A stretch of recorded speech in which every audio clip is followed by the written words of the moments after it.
Hello अस्सलाम वालेकुम guys आज हम टॉप जी को न्यू टॉप जी सॉरी ना interested this is the top G new top G हम देखने वाले हैं उसकी वीडियो है।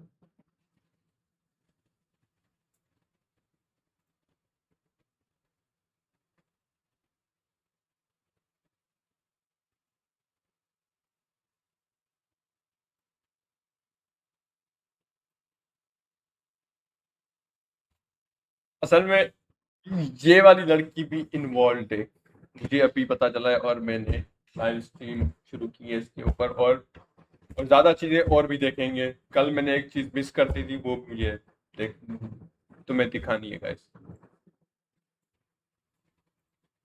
I've never scammed, and I don't work for any of these people. You do. You're I connected do. to all of them. Interesting. This is because this is being live streamed right now. Oh shit! So this is I am running hippies on you. Tell everybody to check And it this out. and this being an ambush, you are absolutely correct, but it's just not going the way that you think. Okay, because I had a lot of investigation done on you. You're a piece of shit. Okay. But this is like. And you tried to this is come here, reverse. but you know, at the end of the day, I'm turning that around on you. I got my 15,000, It's not. and you can get the fuck out. Okay. What they're trying to do is like the same thing that everyone wants to do right now, which is use my name and my relevancy to sort of like. Mogged my claw. Mogged my claw. Let's do it. I was just. और मैं भी गलत W Drago. मैं भी guys मैंने I don't really get like the whole meta hate.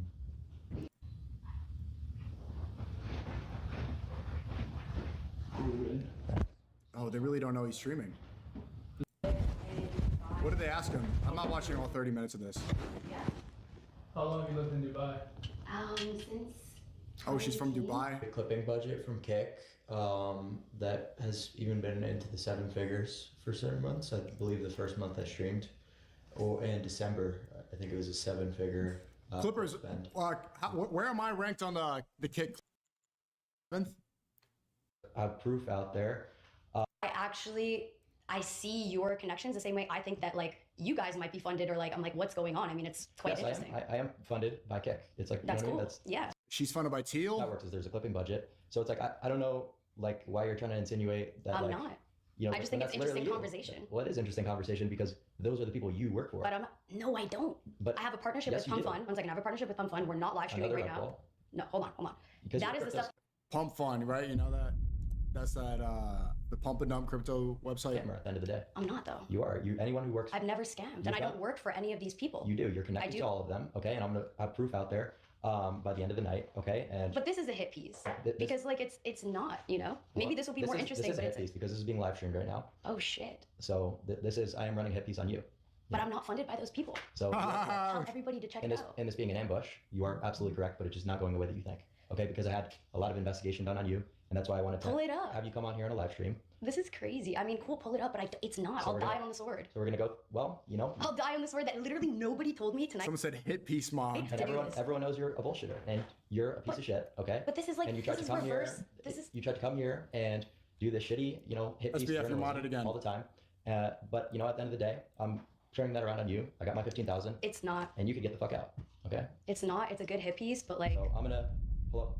Wait, are we live on your channel, right? Yeah. Okay, let's pull it up. All right. So I can't believe that the lore right now is that I'm Peter Thiel funded. This is nuts. You literally are. Guys, like, Like you're I have What's all her the name? information from my team, and it's like. what? Show me the what is What's her name? And what's the proof? This is her, by the way. Let's go see. Peter Thiel funded. I just got money mogged, but she follows me.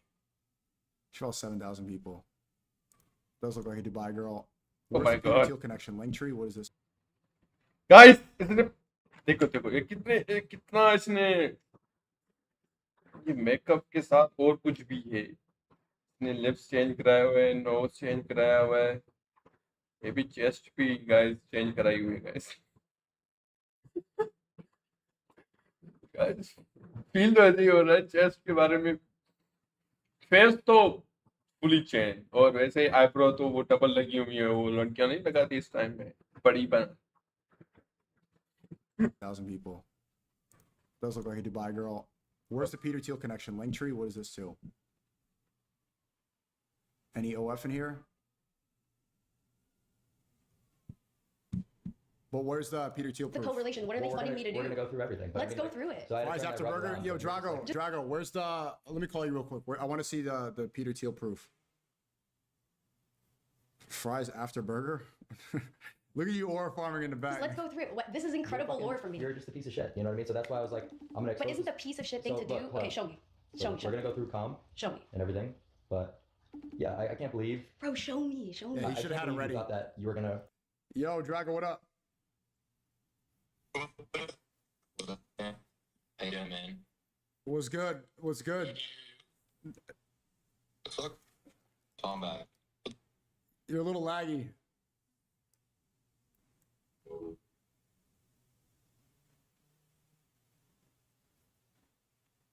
Whoa, Vicky, texting me. Do you know someone who can help me? Anyone want to work for Whoa Vicky in the chat? It's lagging. I think it's Mossad Wi-Fi. Teal's DDoSing You him. know, come here and do this. This is a fuckery. way better story. No, you don't want to work for So I'm like, you know Whoa what, fuck Vicky. this bitch. I know what she's about. I have everything for my team. I know who you Show are. me what you have for your team. Listen, everything is gonna be released, okay? And I'm gonna go a lot further than that in getting you, okay? So the fact that you tried to fuck with me today and this got turned around on you, I don't appreciate that, and no one's gonna want to fucking collab with you again. And I'm But gonna make that's sure not that- what it is. You know? When you see that it's not, show me the proof. No, I'm gonna release all of it, okay? Don't worry, we're already working on something. As soon as you messaged me that, I was just like, you know what? Let me get $15,000. And again, for the people that don't know who Peter Thiel is, let me describe it really quickly. This is a really evil person who's trying to put the word. This is a major W from Cloud and Drago. I hope you know. This is great. I'll explain Peter Thiel right after this. What up, bro? What's going on, bro? Hey, so nice job, nice hit piece, Mog. Yeah. Yeah, I just thought it'd be funny, and plus, it's gonna mug, so I can use that money because I was gonna buy Joe a watch tomorrow for his birthday.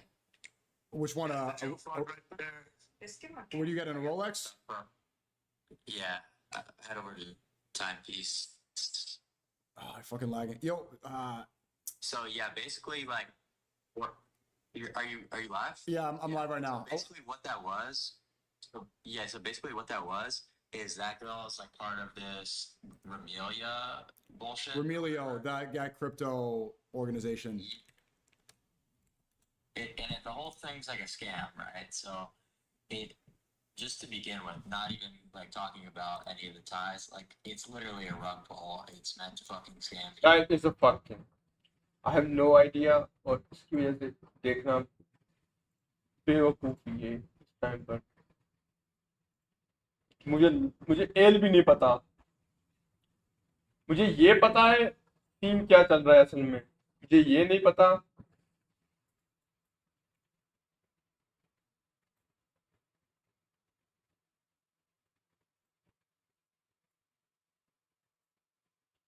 मैं तुम्हें एक चीज दिखाता हूँ. ये बहुत अच्छी है. जिसको भी उर्दू में कुछ देखना है जबरदस्त. अस्सलाम वालेकुम. एस्टिन फाइल के बारे में या बिल गेट के बारे में ये बहुत जबरदस्त वीडियो है. उसके ऊपर किसी ने भी नहीं देखी ये देखे. उम्मीद है कि आप खैरियत ये से होंगे। उर्दू में. बिल गेट्स अपनी बेटी के साथ एक रेस्टोरेंट गए तो खाना इतना एंजॉय किया उनकी बेटी ने कि वेटर को बुला के जो ये सारा एशिया में मशहूर है. हम बचपन से यही सुनते आ रहे. बिल गेट की बेटी ने $1,000 दे दिए उसको वेटर को. फिर दूसरी दफा वेटर बिल गेट आता है अपने दोस्त के साथ तो उसने उस वेटर को सिर्फ $5 दिए. वेटर पूछता है पिछली बार तुम्हारी बेटी ने तो मुझे $1,000 दिए थे, तुमने मुझे $5 क्यों दिए. बिल गेट बोलता है मेरा बाप एक वुड कटर था और मेरी बेटी एक बिलियनियर की बेटी है. बिल के साथ साथ उन्होंने $1,000 की टिप दे दी. वेटर ने तशक्कुर की और खुशी के इजहार में कहा कि आपको रोज आना चाहिए. तो अगले दिन बिल गेट्स इत्तेफाक से आ ही गए, लेकिन इस बारी अपने कॉलीग जेफरी एप्स्टीन के हमरा. वो जाहिर बात है बिजनेस और प्लेजर को वो मिक्स नहीं करते, तो बेटी को साथ लेके जाना और बिजनेस कॉलीग को साथ लेके जाना इसको वो मुनासिब नहीं समझते. तो अगले दिन उन्होंने कहा यार मैं अपने बेस्ट फ्रेंड और बिजनेस कॉलीग जेफरी एप्स्टीन को लेके जाऊंगा.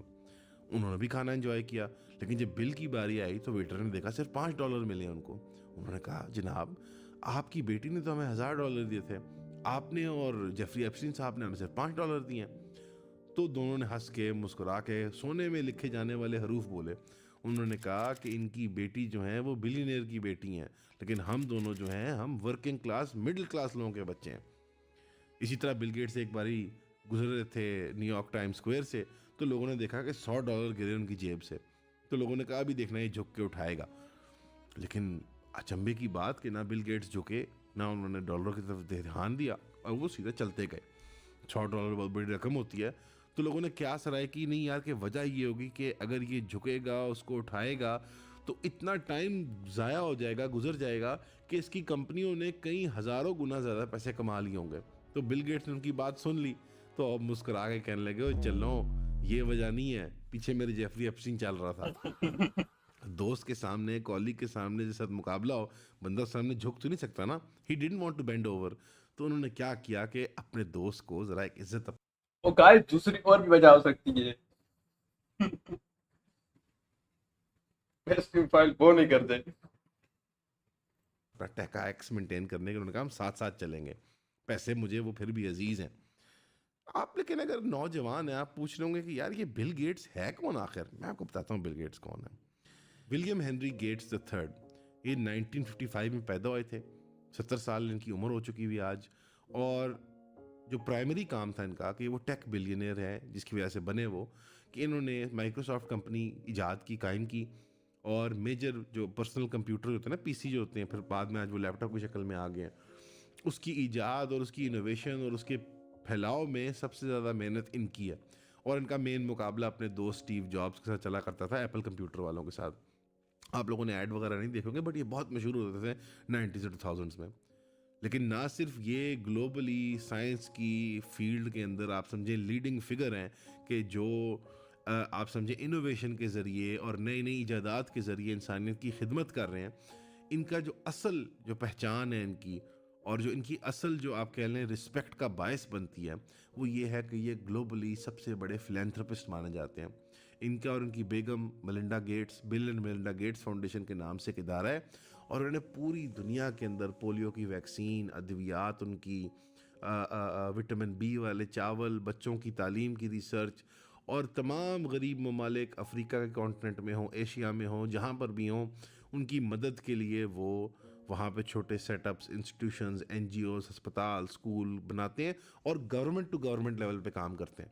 यानी वो डायरेक्टली बराह रास्त इन ममालिक की हुकूमतों के साथ काम करके अपने कमाए हुए बिलियंस ऑफ डॉलर्स में से अक्सर व बेशतर पैसे खर्च कर देते हैं। और आप सोचेंगे कि यार कोई मजहबी इनकी ख्वाहिश होगी, कोई जन्नत की लालच होगी, कोई जन्नत में प्लाट चाहिए इनको। बिल्कुल नहीं। जन्नत के प्लाट तो ये मौलवियों और ये ईसाइयों और पादरियों और पापाइयों के लिए होते हैं। ये ह्यूमैनिटी के रिलीजन में बिलीव करते हैं। और सलमान, आपको तो पता ही है, सबसे बड़ा जो मज़हब है वो इंसानियत है। तो वो किसी जन्नत के प्लाट का ख्वाहिशमंद नहीं होता, ये छोटी मोटी चीज़ों में नहीं बिकता। वो एब्स्ट्रैक्ट के अंदर जो इंसानियत की खिदमत का एब्स्ट्रैक्ट कॉन्सेप्ट है, उसको आप और मैं ग्रास्प नहीं कर सकते। सिर्फ एक साइंटिफिक माइंड कर सकता है। एक साइंटिफिक माइंड जैसे कि बिल गेट्स का या जेफरी एप्स्टीन का। लेकिन इस सारी कहानी में एक बहुत अनफॉर्चुनेट ट्विस्ट है कि बिल और जेफरी की जो जोड़ी है, आखिरकार उसके अंदर एक दरार आना ही था। क्योंकि एक सबक है बिल गेट्स का ही बताया हुआ, life is not fair, get use to it. और ये बड़ी एक अनफॉर्चुनेट बात है कि लाइफ इज़ नॉट फेयर, जबकि दोनों भाइयों ने, दोनों दोस्तों ने, दोनों यारों ने मिलकर इंसानियत की खिदमत की, साइंस के नाम पे, इंसानियत के नाम पे, ह्यूमन एवोल्यूशन और ग्रोथ के नाम पे। बाबू सू सोना न्यू हेयर कट, या bro new hair cut. How it's look like? How bro it's look like? What do you say?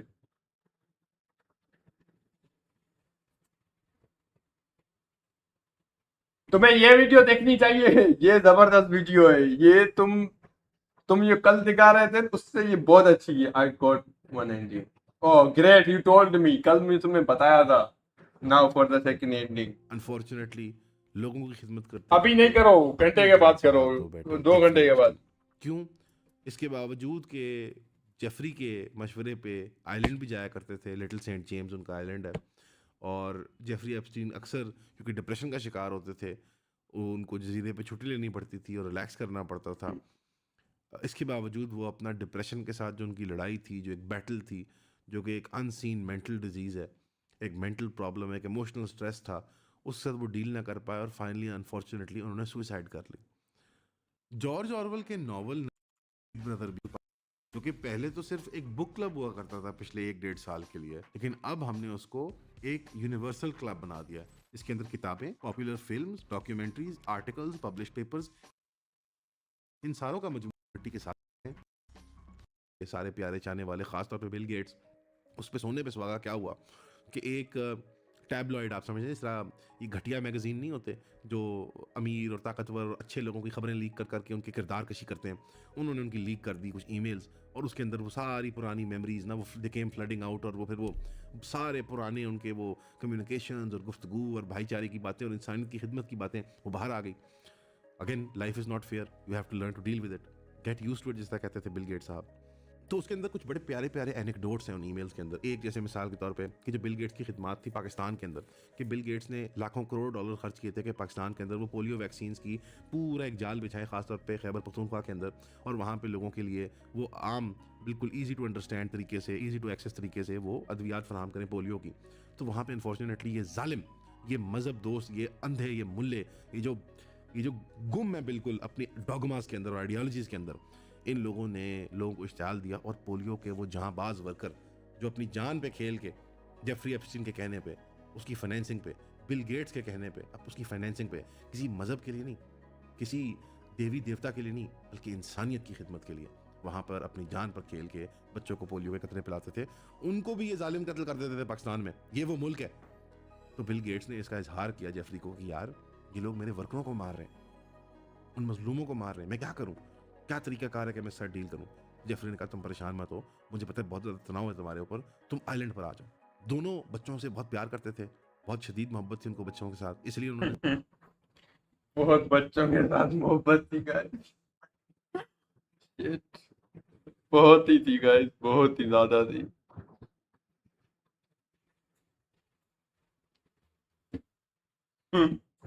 ज़्यादा अद्वियात का और दवाइयों का और वैक्सीनों का फोकस बच्चों पे ही रखा। इस ज़िमन में बिल गेट्स ने तो फरमाया था, exposure from a young age to the realities of the world is a super big thing. अक्सर छोटे बच्चों को एक्सपोज किया करते थे to the realities of the world. Bill Gate अक्सर जब मिला करते थे बच्चों को, तो वो अपने आप को और दुनिया की रियलिटीज को एक्सपोज करते थे उनके सामने। He would lay himself bare in front of the children कि देखो दुनिया कैसी है, and this was a super big thing. But ये कहते हैं कि it was not a super big thing, वो यूजुअली कहते हैं it was a Microsoft thing.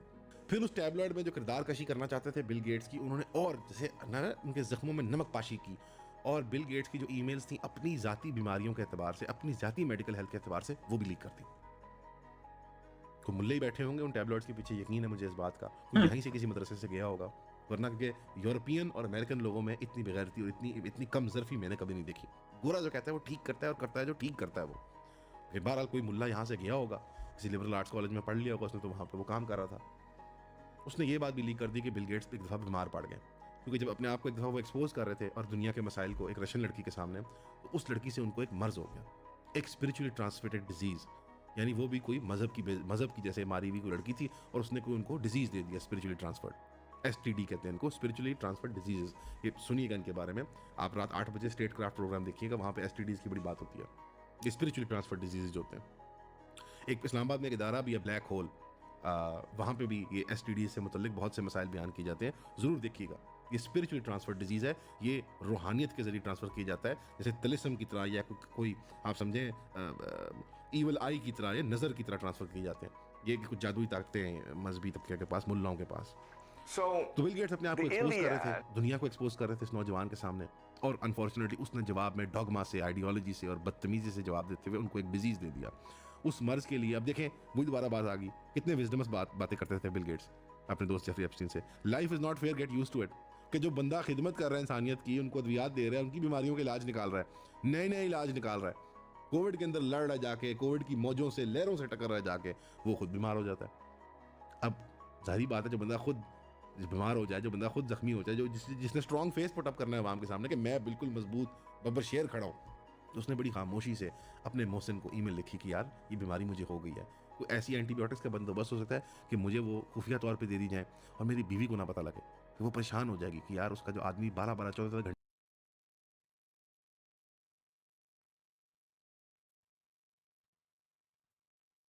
घंटे काम करता है, इंसान की खिदमत करता है, कि वो बीमार पड़ गया और शायद बीमारी उससे ट्रांसफ़र भी हो सकती है, वो जो STD है, स्पिरिचुअली ट्रांसफर डिजीज़ जो है। तो उन्होंने कहा ऐसी कोई दवाई दो कि मैं उसकी भी कोई खाने में, कोई खुराक में, कोई शरबत में छुपा दूं, उसमें घोल दूं, और वो भी खा जाए, उसको पता ही ना लगे मेरी बीवी को, और मैं भी ठीक हो जाऊं। लेकिन जेफरी एप्स्टीन यारों का यार था, वो किसी को बेसहारा बेकिनारा नहीं छोड़ता था, और वो बहुत बिलीव करता था कि जो अर्ली एक्सपोजर वाली चीज़ है ना, कि यूथ को एक्सपोज किया जाए to the ideas of the world, और it is a big big thing कहते हैं मैंने सुना it was an egg shaped thing mostly, but it is a big thing. लेकिन बिल गेट्स और इन जैसे लोग ना बीमारी से ना किसी कमज़ोरी से घबराते हैं।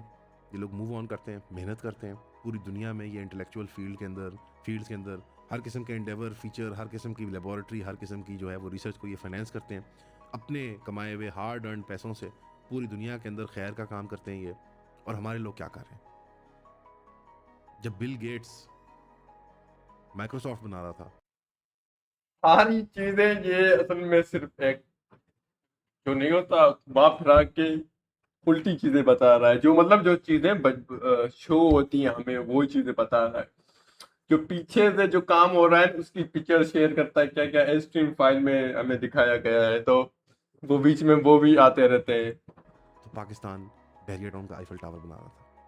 अब सोचे 200 साल में कुछ बदला नहीं। जब हार्वर्ड और येल और ऑक्सफोर्ड और कैम्ब्रिज यूनिवर्सिटियां बन रही थी तो यहाँ ताजमहल बन रहे थे। हमने कुछ नहीं सीखा अपनी गुलामी से। हमने कुछ नहीं सीखा उन बेलॉस मतलब मोहब्बत करने वाले उन आकाओं से जो यहाँ आए थे। हमारा हाल देख करके ये लोग इतने बदहाल रह रहे हैं। और उन्होंने हमें जीने का तर्ज सिखाया था। ये स्कूल कॉलेज खोल के दिए थे, ये कंप्यूटर लैब्स बना के दी थी, ये ट्रेन का निज़ाम बना के दिया था। चाहे वो बरतानवी राज की शक्ल में आए थे, चाहे वो अमेरिकन राज की शक्ल में आए हों 1960s के अंदर, 1950s के अंदर। हम ये भी ना सीख पाए ये इंसानियत का सबक जो कि किसी भी दीन मजहब से बड़ा है, कि बीमार बच्चों को दवाइयाँ दो, गरीब बच्चों को खुराक प्रोवाइड की जाए, तमाम बच्चों के लिए तालीम कंपलसरी की जाए, उनके लिए हर किस्म के मौके फराहम किए जाएं कि वो आला तालीम हासिल कर सकें। उन सबको, उनमें से टॉप प्राइज जीतने वाले बच्चों को एक एक टिकट दिया जाए कि वो जजीरे पे जाकर जेफरी एप्स्टीन को खुद मिल सकें। आप लोगों ने क्या किया? हमारी हुकूमत, हमारी अवाम, हम सब ने मिलकर डोनाल्ड ट्रंप को नोबेल प्राइज के लिए इलेक्ट किया। नोबेल प्राइज, चाहे वो अमन की फील्ड हो, इंसानियत की खिदमत की फील्ड हो, साइंस की तरक्की हो, नई इजादात की फील्ड हो, उसमें तो जेफरी एप्स्टीन और बिल गेट्स का बनता था। मैं इंतजार करूंगा फॉरेन ऑफिस की स्टेटमेंट का। एक तो इजहार अफसोस होना चाहिए कि एक आदमी अपने वो बैटल विद डिप्रेशन को उन्होंने लूज किया, कि मेंटल हेल्थ के बारे में बात नहीं करते इस मुल्क के अंदर। ये तो वो मुल्क है जो मेंटल हेल्थ का मजाक उड़ाता है, जो कहता है कि थेरेपिस्ट फ्रॉड होते हैं, जो कहता है कि एसएसआरआईज की दवाइयाँ फ्रॉड होती हैं, जो ये साइकोलॉजिकल प्रॉब्लम्स के लिए दी जाती हैं, हार्मोन थेरेपी और मेंटल ट्रीटमेंट्स के लिए मुख्तलिफ अद्वियात हैं। ये तो वो मुल्क है। हम वो कौम है जो बिल गेट्स की अद्वियात को ना करते थे, उनके वर्करों को मार देते थे, और कोई भी हुकूमत तो कुछ भी नहीं कर पाई। हम समझ सकते हैं दुनिया का दर्द, जो पहाड़ जैसा बोझ उठाया हुआ दुनिया का इन्होंने अपने सरों के ऊपर, जीनोम स्प्लाइसिंग, और वो किस किस चीज़ की बात कर रहे हैं कि नौजवान नस्ल को कैसे तैयार किया जाए कि वो स्पिरिचुअल एक्टिविटीज को कैसे एंजॉय कर सकते हैं एक हायर लेवल के ऊपर। आपने तो ईमेल्स पढ़ी होंगी, वो एक टैबलेट ने लीक कर दी थी, कोई गंदा सा रसाला है कोई वहाँ का, कोई इंग्लैंड का क्या अमेरिका का, सलमान साहब, तो ये बातें लीक की किरदार कशी करने के लिए, और ब्लैकमेलर होते हैं, रिश्वत मांगते हैं ये, वो सारी ईमेलें लीक कर दी उन्होंने, जो प्राइवेट बातें की थी जेफरी एप्स्टीन बिल गेट्स ने। जाते जाते मैं ये बात दोबारा दोहराना चाहूँगा कि कोई किसी जन्नत के तालिब नहीं थे ये लोग जिन्होंने मेहनतें की हैं, किसी मज़हब के किसी डॉगमा में आए हुए लोग नहीं थे ये लोग। ये वो लोग थे जिन्होंने सिर्फ इंसानियत की खिदमत की है, इंसानियत की खिदमत की खातिर, यानी वो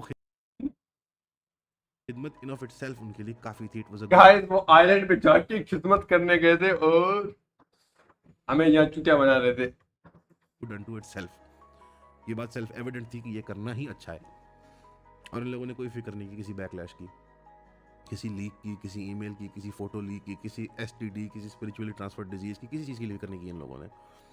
ये अपनी मेहनत करते थे, कहते हैं ना वर्क हार्ड प्ले हार्ड, ये work hard play hard lifestyle इन्होंने किया। मेहनत टिका के करते थे, और खेलने कूदने जाते थे तो जजीरे पे जाके दिनों के लिए गायब हो जाया करते थे ये और जेफरी, बिल गेट्स और जेफरी।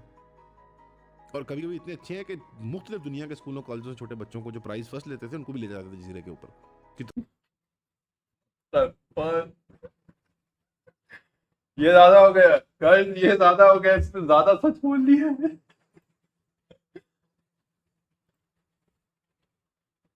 तुम हमेशा हमेशा यहाँ रहो, पानियों की मौजों में खेलो, समंदरों में जाओ नहाओ, और वो फैसिलिटीज इस्तेमाल करो आइलैंड की, जजीरे की। इतनी बेलौस मोहब्बत की है कभी आप लोगों ने? और ऑन टॉप ऑफ दैट कई लोग ये भी बात करते हैं कि ये लोग लेगेसी की खातिर करते थे कि हमें लोग दो लोग रुक के सलाम सलूट मारेंगे। तो मैं जाते जाते आपको एक कोट देना चाहता हूँ बिल गेट्स का, एक और, legacy is a stupid thing, I don't want a legacy. और वाकई में जिस तरह उन्होंने अपनी जिंदगी जी है वो कोई लेगेसी नहीं छोड़ के जाएंगे। आजिज आदमी है, वो लेगेसी उनको क्या होती है, वो ठुडा मारते हैं, वो लात मारते हैं लेगेसी को ये लोग। दुनिया अपने आप में इनको एक जैसे एक सेल्फ कंटेन्ड फिनोमिनॉन, बल्कि आप कह सकते हैं, इस अंग्रेजी में कहते हैं एन आइलैंड अनटू देमसेल्फ, अपने आप में वो एक जजीरे थे। यानी उनका work hard play hard mentality सिर्फ जजीरे तक महदूद नहीं थी, वो शहरों में भी प्ले हार्ड करते थे, बड़ों के साथ, बच्चों के साथ, सबके साथ हार्ड प्ले किया करते थे, बिकॉज वो अपने आप में एक जजीरा थे। जेफरी एप्स्टीन और बिल गेट्स चलते फिरते लिटिल सेंट जेम्स के आइलैंड थे, और एक मशले राह है हमारे नौजवान नस्ल के लिए, खास तौर पे छोटे बच्चों के लिए। शुक्रिया। नहीं कहा कि It's the foundation. Golden age या ये देखनी चाहिए, गोल्डन एज देखते हैं।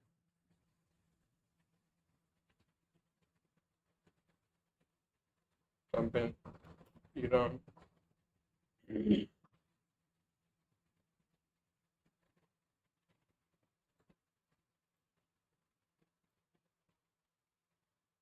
नहीं इससे अच्छा ये सही है, Iran trip. Let's see the Iran trip. Okay, let's start class. So, let us summarize and review where we are so far in the story. So, there are three major interests, forces that are pushing the United States towards war with Iran. The first is the ये guys video upload कब हुई है? साल पहले, मतलब almost 2015 में, ऑलमोst no, in the 15. Israel lobby. Remember that the Israel lobby is composed of both Jewish interests as well as Christian interests, right? Representing the Jewish interest is something called AIPAC. And they have a membership of about 100,000. But they're very wealthy. There are many billionaires in this group. So this group has financial power. In fact, AIPAC is considered the second most powerful lobbying organization in the United States. The first is the pensioners, okay? There's about 30 million of them. And their lobbying organization is the most powerful. But AIPAC is second. But also in the Israel lobby are the Christian Zionists, right? So, for example, the organization Christians United for Israel has 7 million people in its membership. So together, the Christian Zionists and AIPAC are extremely powerful force in government. And they want a war in the Middle East in order to advance Israel's interests. Also remember that America is now addicted to empire, because empire represents easy money. All money has to be channeled through the US. And so there are many people in the US who just basically make their money by speculating on money, okay? So for example, Wall Street. And that has made Wall Street extremely powerful right now in US politics. And the third force is Saudi Arabia. Remember that in our discussion of Saudi Arabia, we learned that the major conflict in the Middle East is actually not between Israel and Iran, but between Saudi Arabia and Iran. For Israel, Iran is a security threat because it supports Hezbollah and Hamas. But for Saudi Arabia, Iran represents a threat to its very existence.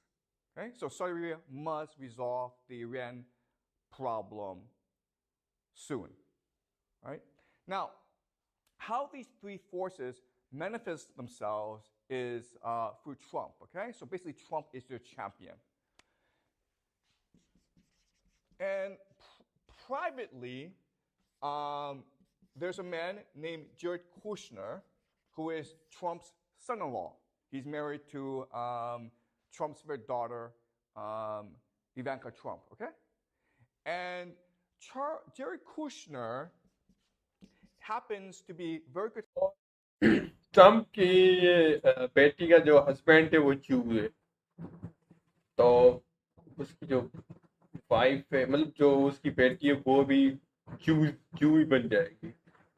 Friends with both Benjamin Netanyahu, who is the leader of Israel, as well as Mohammed bin Salman, who is the leader of Saudi Arabia. Now, Jared Kushner's father, Charles Kushner, was a very prominent sponsor of AIPAC. In fact, when Benjamin Netanyahu comes to stay in the United States, he lives with the Kushner family. So one night, Benjamin Netanyahu had to stay in Jared Kushner's bedroom, and Jared Kushner had to sleep in the basement. Okay, that's how close they are. And Jared Kushner is friendly with MBS, the leader of Saudi Arabia, so friendly that when Jared Kushner started a private equity fund, Saudi Arabia invested $2 billion. Okay? So through Jared Kushner, these three forces are able to exert influence on Trump. As we also discussed, it's very likely that Trump will become president of the United States again in November, and he will pick Nikki Haley as his VP. And that means that Nikki Haley will be the one in the Trump White House pushing for war against Iran. As we discussed, Nikki Haley makes most of her money from the Israel lobby, okay? The anti-Iran lobby. We know from the first Trump administration that these forces are able to exert tremendous influence on Trump, okay? And the evidence is, one, Trump withdrew from the Iran nuclear deal that would have secured peace between the United States and Iran, okay? Trump moved the United States embassy from Tel Aviv to Jerusalem in Israel, which was a major, which caused major friction in the Middle East, okay? We also know that Trump ignored the fact that MBS killed a journalist, okay? So we also know that Trump has been very friendly with Saudi Arabia. We also know that Trump sponsored the Abraham Accords, which is trying to bring peace between Israel and other Arab countries and unite them against Iran, okay? The last thing that Trump did, which is the most important, is that in January 2020, Trump ordered the assassination of General Qasem Soleimani, who is the leader of the who is the leader of the Iranian Revolutionary Guards. Okay? So from all this, we can suspect that in a second Trump term, war with Iran will be a major priority. Okay. So is this clear so far? All right. Now, we also discussed that, okay, even though there are these forces that want war with Iran, ultimately it is the U.S. military that must implement this war. And if the U.S. military refuses to go to war, then the war can't happen. So we discussed that, unfortunately, the U.S. military is very different from what it was 30 years ago. Okay? 30 years ago, the U.S. military maintained very standard military doctrine. Okay? They maintained three very important principles that all militaries must maintain in a time of war. The first is mass forces. B is avoid encirclement, right? And the third is protect supply lines.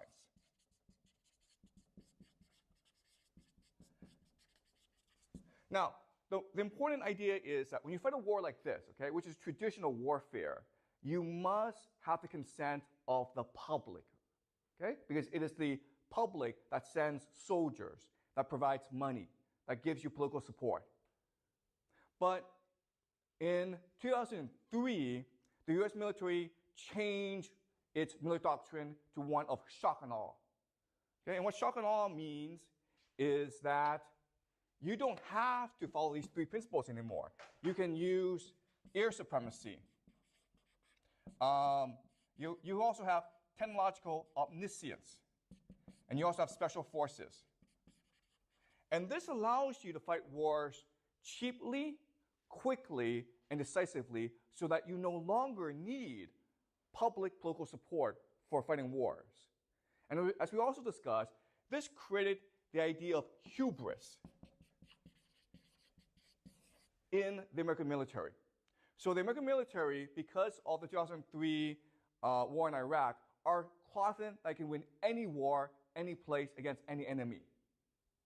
We know that this doctrine is actually not true. And we know because of something called Operation Prosperity Guardian. Okay? So a few months ago, the Houthis, which are a rebel group in Yemen, they started to attack ships in the Red Sea. Okay? And a lot of trade goes through the Red Sea. So the American military dispatched a massive naval force against the Houthis. Were the Americans able to defeat the Houthis? No, they were not. And so what are the Americans going to do about it? What can they do about the Houthis? Nothing. They can't do nothing. They use nuke, guys. To destroy the Houthis. Houthis असल में है ये Yemen की side में जो एक Yemen के दो हिस्से हैं, एक हूतीस का हिस्सा है, एक का।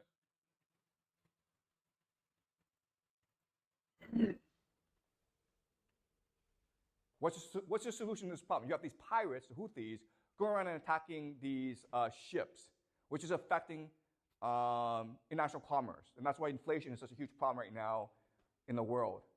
So what's the American military going to do about this? What can they do about this? The answer is nothing. Okay? The American military has no solution. Why? Because they don't have the forces necessary in order to undertake an operation against the Houthis.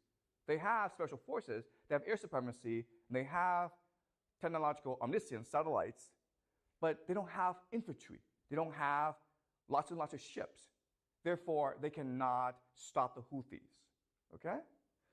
And what's really important is that Joe Biden has come out and said that, yes, we know we are losing the war in the Red Sea, and yes, we know that we cannot stop the Houthis, but we are going to continue on this path. Okay? Does that make sense? This is the idea of hubris. Not knowing your limitations. And when you are faced with your limitations, you refuse to accept your limitations. Okay? And that's why when the US military is given the order to invade Iran, they'll probably go along with it because they cannot imagine the possibility that they could be defeated in Iran. Okay? And then you have the Iran Revolutionary Corps, okay? The Revolutionary Guard. And as we discussed last class, they want war with the United States because they're very angry about US interference in Iran, right? So during the Shah regime, which was a brutal police state from 1953 until 1979, the Americans were the ones who were backing this police state. So there are many who are angry about this. They're also angry about the fact that the U.S. continues to protect Israel and Saudi Arabia. Okay? And they're also angry about the fact that Trump killed General Soleimani. Okay? And as we discussed, it's possible that the Revolutionary Guard Corps killed last week the president of Iran, Ibrahim Raisi, because he was preventing war. Okay? So they want war with the United States. So you see the map, right? You see the logic of this, where there are powerful forces in the United States pushing the United States towards war. You have Trump, who has basically agreed in his first term to raise or increase escalation with Iran. Within the Trump White House, there'll be Jared Kushner and Nikki Haley to push this war, both privately and publicly. The U.S. military has so much hubris that they think they can win this war, and Iran wants to provoke the United States into invading it. Okay, and the United States and Iran can have many, so Iran has many strategies in order to provoke the United States into war. Okay, basically the United States is looking for a reason, and Iran wants to give them a reason, and that's why I think war between the United States and Iran is very likely in the next 2 to 4 years. Okay, any questions so far? Are we clear about where we are so far before I move on? Any questions? Okay, so now let's talk about the actual war. So here, most of this is speculation, okay? But I'm using speculation in order to help us better understand what a war would look like, okay? So let's pretend that it's March 2027, okay? And Trump goes on TV. He announces Operation Iranian Freedom, a full-scale U.S. invasion of Iran, along with Israel, Saudi Arabia as its main partners, but the United Kingdom, UK will be involved, Australia will be involved, UAE will be involved, Poland will be involved. Okay, so you have many countries attacking Iran together. And Trump goes on TV and explains to the American public why the United States is fighting this war. Okay, and this is what Trump says. First, he says that for the past year, there have been violent protests in Iran. You have religious protests, you have political protests, you have ethnic protests. Right now, these things were happening कुछ दिन कुछ month नहीं कुछ दिन पहले.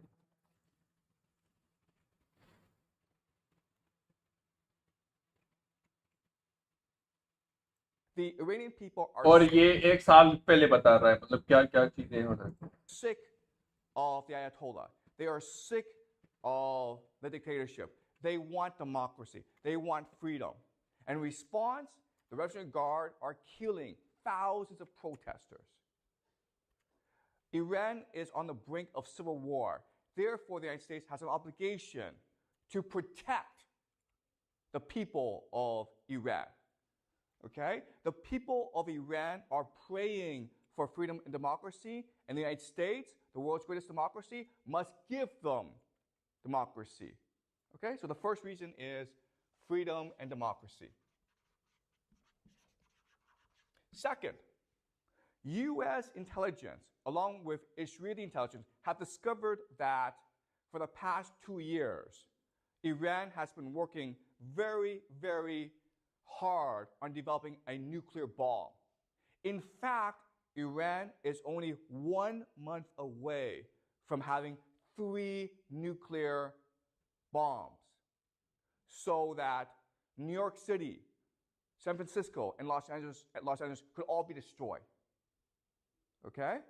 So to prevent this, we must strike first to stop Iran's nuclear program.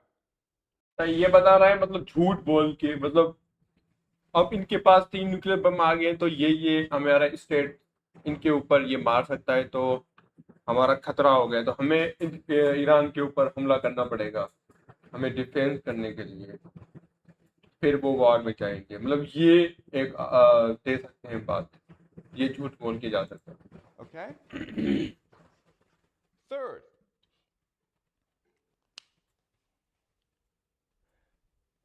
Iranian proxies, the Houthis, Hezbollah, many groups have been disrupting shipping in the Middle East, in both the Red Sea and the Strait of Hormuz.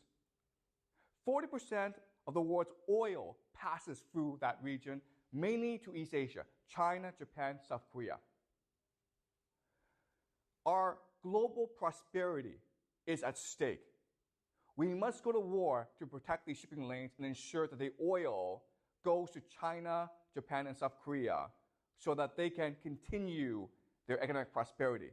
So the United States, as the world hegemon, has a responsibility to protect global prosperity. Okay?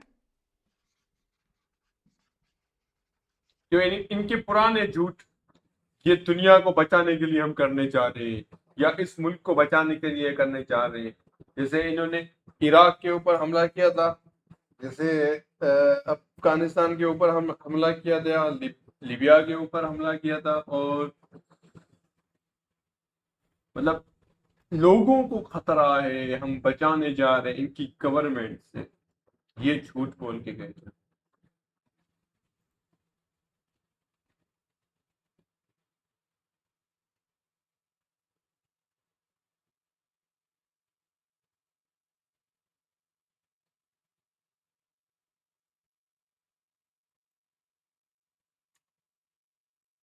Four, Iran has been launching attacks against our allies, Saudi Arabia and Israel. Hezbollah has been violently attacking Israel, killing dozens of Israelis, innocent Israelis. The Houthis have been attacking Saudi Arabia oil fields, damaging the economy.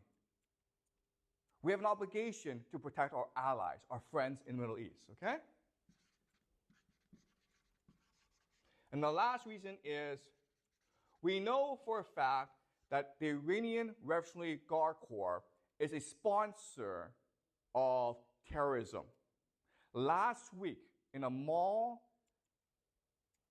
there were gunmen who went and killed 107 people. Our intelligence says that it was most definitely an Iranian operation. Okay? So for these 5 reasons, we have decided to invade Iran. But don't worry, this invasion will be successful because we have a lot of allies. The UK, Israel, Saudi Arabia, all friends, we're part of this operation. Our special forces are already in the जैसे उन्होंने किया था अफगानिस्तान के ऊपर, जब अफगानिस्तान के ऊपर हमला किया था, एक हम यूएसए नहीं था, बहुत मुल्क थे उसके साथ, नेटो पूरा आया था वहाँ, बच्चा ने सिर्फ चला।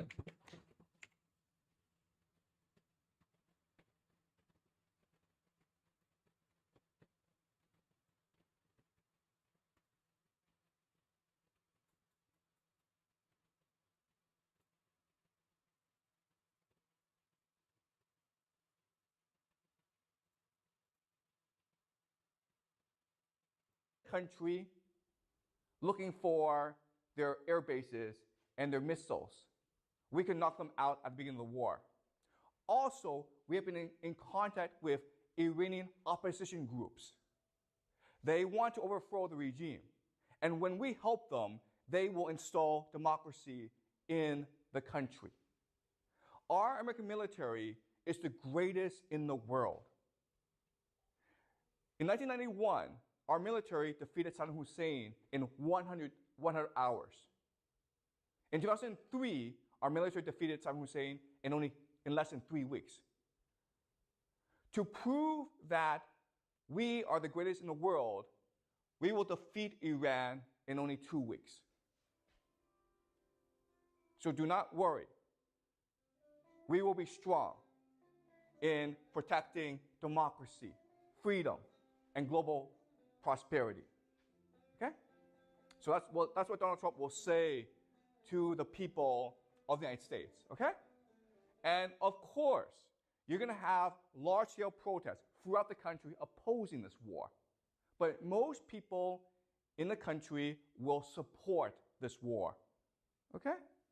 All right. So after the speech, the operation is launched. And on TV, we'll watch this on TV and the internet together, on YouTube together, okay? And we'll be so impressed by the power of the US military. This is Iran. This is the Strait of Hormuz. Saudi Arabia. Israel is here. Red Sea is here. Iraq is here. Okay? So, in the Strait of Hormuz comes the USS Gerald R. Ford. It's a $13 billion super carrier. Okay? This thing is designed to destroy countries.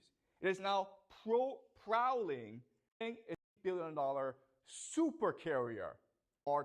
In the Strait of Hormuz comes the USS Gerald R. Ford.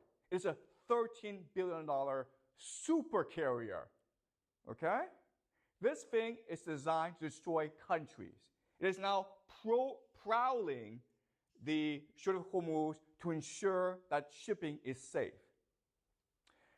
America establishes air supremacy very quickly, okay? Meaning that it has complete control over the skies. Nothing can move in the skies without America detection, okay? And then a massive invasion force is sent to Iran in the south. 100,000 US troops land, maybe 200,000 Saudi Arabia troops land, okay? Maybe you have 200,000 to 500,000 troops in Iran. And they are about to strike Tehran in the north, okay?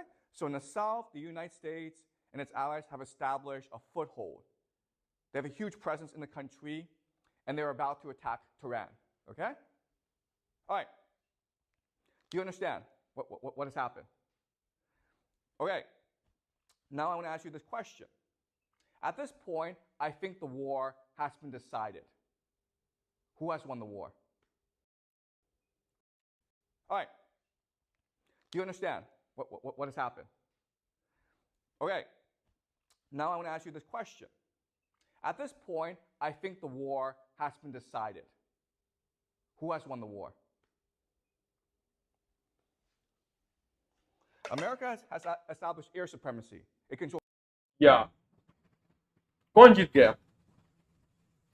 Guys, तुम live stream में नहीं हो, अभी देख रहे हो. मैं जब अपलोड करूंगा ये वीडियो तो कमेंट में बता दो कौन जीतेगा. इस वीडियो को फिर कंटिन्यू करना. The skies. U.S. Navy controls the seas. You have 100,000 U.S. troops in country ready to strike Tehran. The war has been decided. Who has won the war?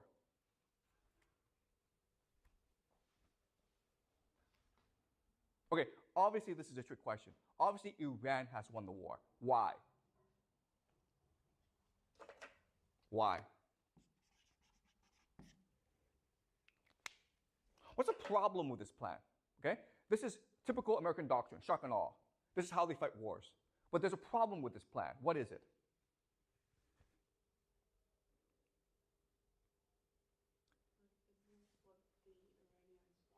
Why would the Iranians want this?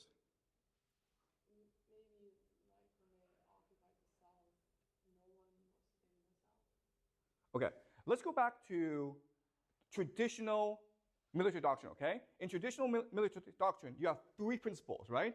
Mass forces, avoid encirclement, protect supply lines, okay? These are three things you must absolutely obey if you are going to war, okay? So using traditional military doctrine, explain to me why the United States has lost the war right now.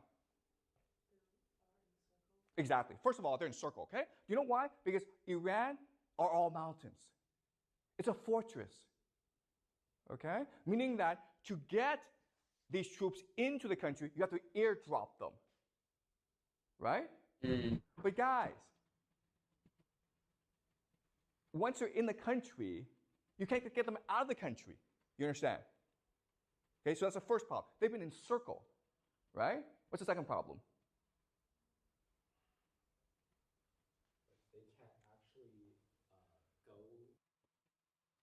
Supply. How they will get a supply? Why not? That's right. And why else? It's very hard to move like tanks and equipment through mountains. Yeah, that's right, okay?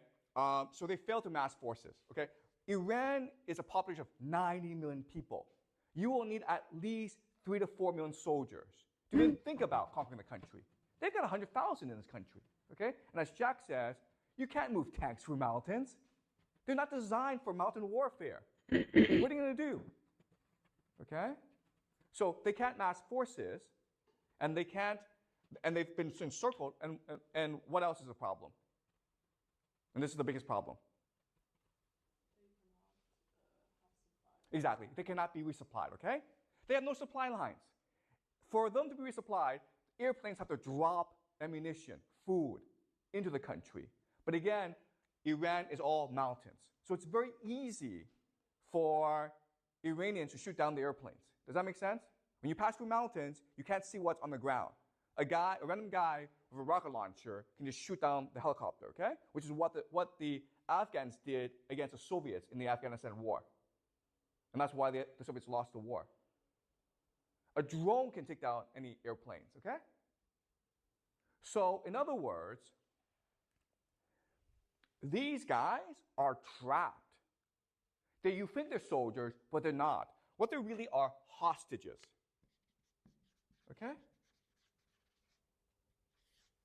Does that make sense? You have too many people in the country, so you can't get them out of the country, but you don't have enough people to actually launch a strike against Tehran. And you can't resupply them. And they've been encircled by Iranian forces. All right? Does that make sense? Okay? Okay. Now, the logic of having 100,000 US troops in the country is that once in the country, all the resistance to the regime will rise up and strike against Tehran. The Iranian army will mutiny against the country. Okay? That's the hope. Why do we think this won't happen? Irani has a उनके पास एक mindset है, Persian mindset. मतलब we are the great, तो उसकी वजह से वो नहीं किसी की अथॉरिटी मानेंगे। Why won't the Iranians revolt against their government? Why don't they want to revolt? और दूसरी बात, जो अमेरिका ने इराक पे ऊपर किया था, वो भी चीज बड़ी इसके ऊपर है।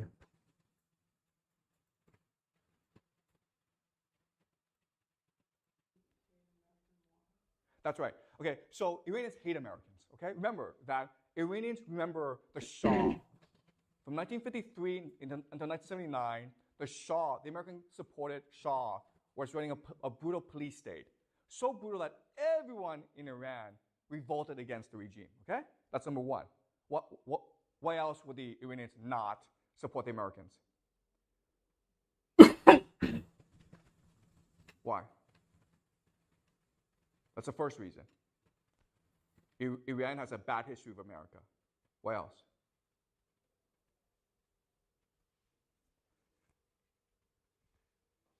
Guys, which country is next door? What happened in Iraq? America destroyed Iraq, right? From 2003 into 2011, America was there destroying the country.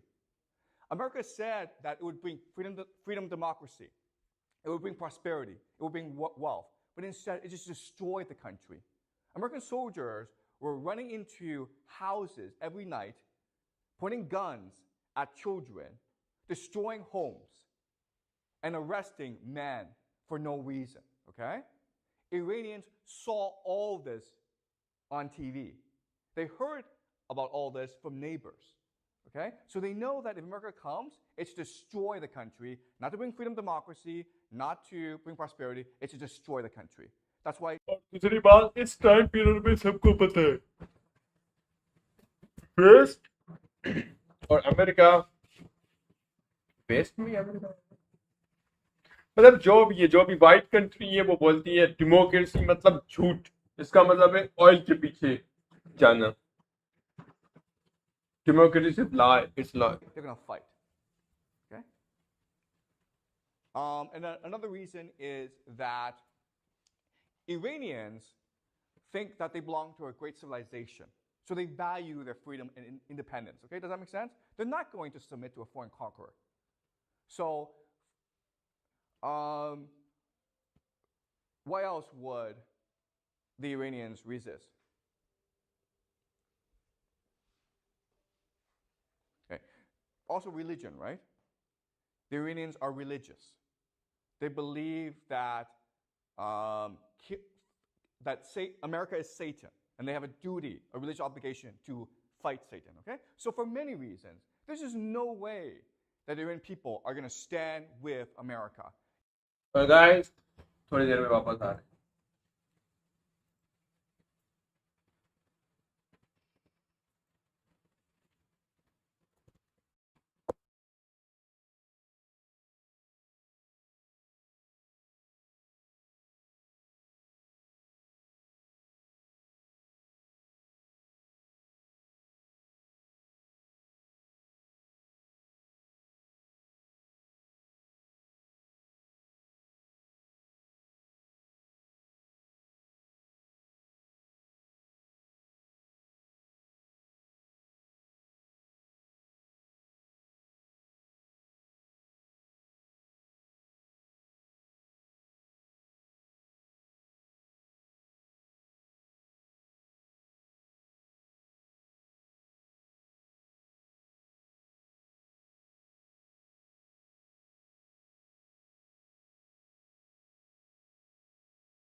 You might have a minority, but most are going to resist.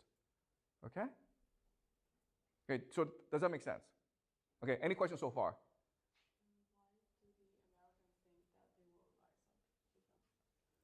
Okay, so that's a great question. Why would the Americans think that the Iranian people will rise up? And the answer is that they need to justify the invasion. Does that make sense? They have to have a logical explanation for why this invasion will succeed. Because one of the criticisms against them will be like, you need 4 million people to invade Iran. They don't have 4 million soldiers. They have at most 1 million soldiers, okay, total throughout the world. They have about 60,000 in the Middle East. So they can't get 1 million soldiers. So the only explanation is, okay, well, we're going to pretend that once we invade, the people of Iran will support us. Do you understand? So it's not based on truth, but it's a explanation for why the invasion will succeed. Does that make sense?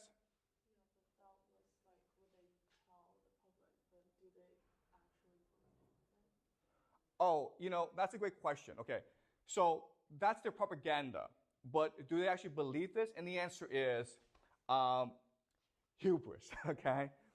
They do believe this because they have hubris. And again, it's hard because we're not in their position. But once you're in that position where you have access to nuclear weapons, when you can kill anyone in the world, when you can see everything in the world, it makes you think you're God. Okay? And we remember, like last semester, we were reading the Greeks. And the Greeks believe the worst thing is hubris. Because it makes you think you're God. But you're not God. And you're going to get into a lot of trouble if you think you're God. Okay? Does that make sense? Okay. All right. Any more questions?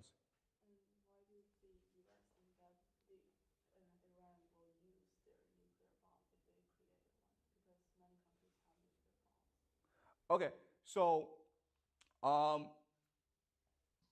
Trump says that Iran is 1 month from developing a nuclear bomb, right? America has been saying this for the past 10 years. It will be lie, yeah. Okay? Yeah. You just Google this, and America's like, oh, Iran is only 1 month away from a nuclear bomb. They've been saying this for the past 10 years. पता नहीं कब से बोल रहे हैं. So, do you understand? When Trump gives his speech, there's absolutely no evidence that any of this is true, okay? But this is how he'll explain the invasion. Okay? All right? And chances are that even if Tehran possess a nuclear bomb, they won't use it. Why not? That's right. The reality is that there's only one way that America can win this war against Iran, okay? They can just nuke the country. And America will do that. Yeah. If it has enough, if it has a pretext. Okay? So, nuclear उन्होंने weapons मारा is भी something है. that Iran is very afraid of. Jerusalem Okay? So, Japan को. does it make sense? All right. So, this becomes, so American soldiers are trapped in this country. Okay? So now the question then is, wait a minute here. Why would America do something so stupid as send 100,000 soldiers into the country for no reason and get them trapped? Okay? So that's a question. And what I want to do now is make you the argument that there are two ways that we can prove or provide evidence that this is true, okay? The first is historical analysis. Historical analysis means that are there historical examples like this? Okay? Are there historical analogs? If there are, then this could be true, okay? The second method is through game theory analysis. Why would the actors who are rational do something as stupid as trap 100,000 American soldiers in Iran? All right? So we'll first do historical analysis, define historical analogs, examples, sort of similar to this. And then we'll look at game theory to try to reason out the motivation of the actors. Okay? So let's first look at game theory. Oh, sorry. Let's first look at historical analysis. Okay. So the year is 415 BCE, okay? In Athens. Remember that we studied Thucydides, the Peloponnesian War, last semester, okay? So we will now discuss the Peloponnesian War. The year is 415 BCE. And for the past 17 years, Athens have been fighting a brutal war against Sparta, okay? It's a stalemate. And then for whatever reason, a man named Alcibiades, okay, has a suggestion. Okay, and his suggestion is to win the war against Sparta, let's go invade Sicily. And Nicias, his opponent, is like, why the hell would we want to invade Sicily? It's far away. And Alcibiades is like, well, because it has a lot of money. And if we invade the country, we can take their money. Okay? And it turned out, by making this argument, the people of Athens really support this argument, okay? Because the reason why is war was costing them a lot of money. And they become addicted to the easy money of empire, okay? So they want to fight this war. So Nicias has this great idea of how to convince people not to go to war, okay? And what he says to the people is, okay, guys, I know you want to fight this war. I know that you think this war is a good idea, but Sicily is a huge place. It has a navy. Therefore, we need a massive expedition force against Syracuse and Sicily, okay? We need at least 5,000 soldiers. That's a lot, okay? Because the total Athenian population is about 50,000 people, okay? 5,000 soldiers is a lot for Athens. And we need about 100 ships. And the idea is Nicias is trying to scare people into not agreeing to not fight, okay? That's the idea. The Athenians say, that's a great idea. Let's send a massive force against Sicily and Syracuse so the war can be won just like that, okay? Shock and awe. In 2 days.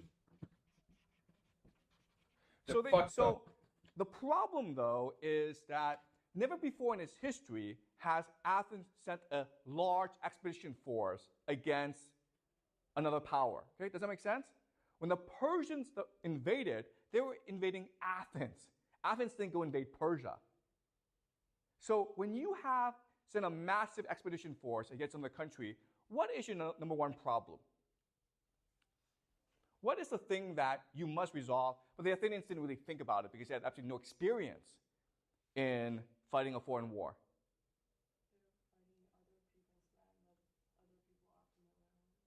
Okay, so the enemy knows the terrain better than you do, okay? But there's actually a much bigger problem than that. And it is what? Okay, the biggest problem is resupply.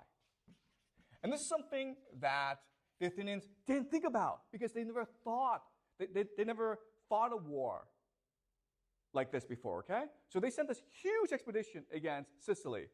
And Syracuse, which was a naval power. Guys ये बात हमें समझा रहा है, मतलब जरूरी नहीं है तुम कोई बड़ी फोर्स अपनी आर्मी भेजो तो तुम जीत जाओगे।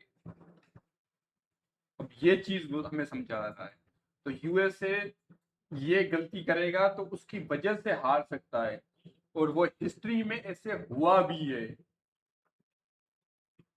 वो एथेनियंस ने किया था ऐसे, स्पार्टा मतलब ग्रीक्स सिसिली के ऊपर हमला करके, मतलब इटली की तरफ से, इटली तरफ। Were surprised because they were like, why would the Athenians want to invade us? Okay, yeah. So for the first year, the Athenians were destroying the Syracuse army, and the Syracuse army had to retreat back into their city. Okay, and so the Athenians laid siege to the city. Okay, the Athenians, Syracuse is here, the Athenians are here. And the Athenians control the sea, right? Okay? So this situation is very similar to this situation, okay? Do you understand? But then what happened was that the Athenians couldn't resupply themselves. And the reason why is Syracuse had also had a navy, and they could stop the Athenian navy from resupplying the Athenian troops. And therefore, the Athenian army was wiped out in Sicily. And this caused the Athenians to ultimately lose the war against Sparta, and it caused the Athenian Empire to collapse. Okay? Do you understand? Again. Sicily. And this caused the Athenians to ultimately lose the war against Sparta. Because of was sea, right? sea. Okay? So this situation is very similar to this situation, okay? Do you understand? But then what happened was that the Athenians couldn't resupply themselves. And the reason why is Syracuse had also had a navy, and they could stop the Athenian navy from resupplying the Athenian troops. And therefore, मतलब तुम ऐसे बात समझो, ये कौन है कौन, तो ऐसे समझो ये मिडिल मिडिल जो है, कैसे तुम एक मिडिल है, मिडिल ये मिडिल है, मिडिल ये मिडिल है, मिडिल ऐसा समझो मिडिल में पानी है, समझो ये पानी है, ये यहाँ ग्रीक या सिसिली है और यहाँ एथेनिस है, समझो। तो ये यहाँ से गए यहाँ, तो क्रॉस तो कर लिया। अब इशू ये हो रहा था, अब बीच में ये सप्लाई यहाँ कैसे इस आर्मी को पहुंचाएंगे? क्यों? असल में स्पार्टन के पास भी थी, वो नाम क्या है, नेवी थी, तो उसकी वजह से ये भी ब्लॉक कर दिया उन्होंने, तो सप्लाई नहीं जा रही थी, और वो भी दूसरे मुल्क में थे, और वो तो अपने समझो ऐसे कार्सन में रहते थे, ऐसे समझो।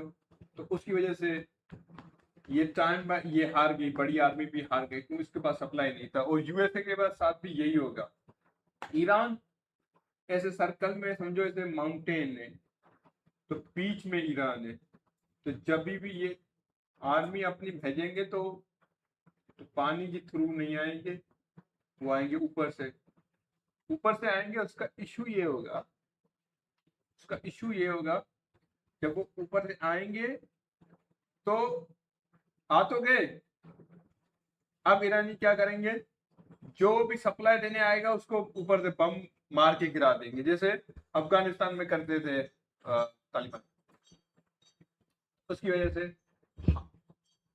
हार जाएंगे, तो उसकी वजह से they can use न्यूक guys, literally, और उसने यूज भी किया है, जापान के ऊपर किया है।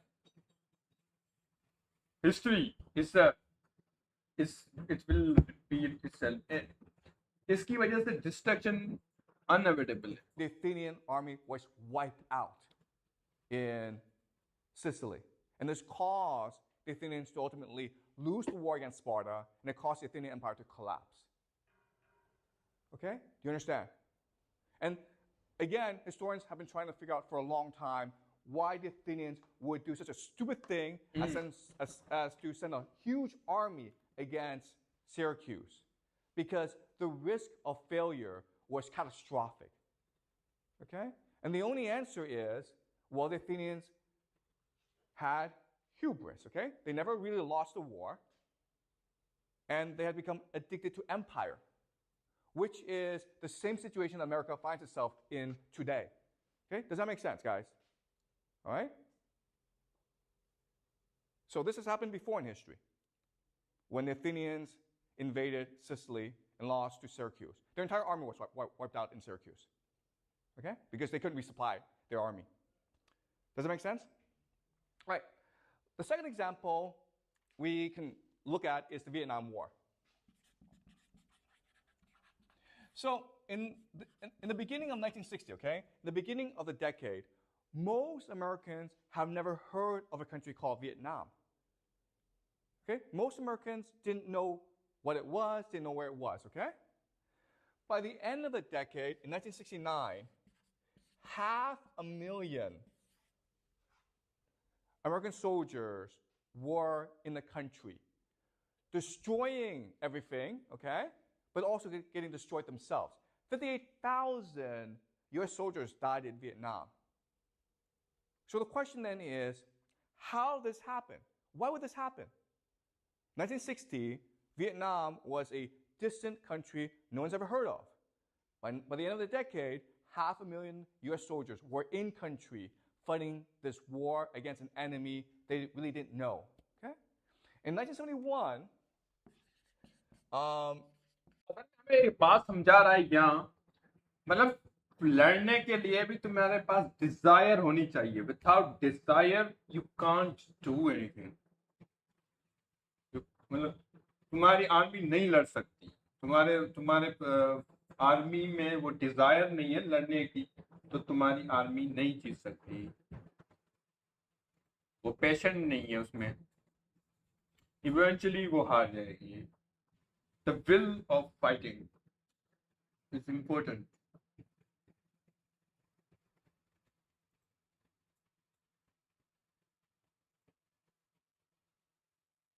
जब छोटी आर्मी के पास बड़ी विल होगी तो वो बड़ी आर्मी को भी मार सकती है, कि छोटी बड़ी आर्मी के पास विल नहीं है लड़ने की.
the Pentagon Papers came out.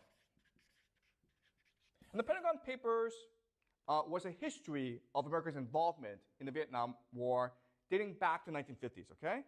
And it made three major points. The first point is that American leadership, military leadership, has been expanding the war in Vietnam without public knowledge, okay? This is what we call mission creep. So maybe at first they sent some observers to the country, then they sent some advisors, then trainers, then soldiers, okay? So mission creep. Slowly over time, things escalate. And you don't really understand why things escalate, but they do, okay? Second point is that American leadership, from very early on, knew the war was unwinnable. This was the greatest military in the world. They dropped more bombs in Vietnam in the 60s than all bombs were dropped in World War II, okay? And they could not win the war. And the reason why is, to win a war, you have to solve three problems, okay? Okay? The first problem is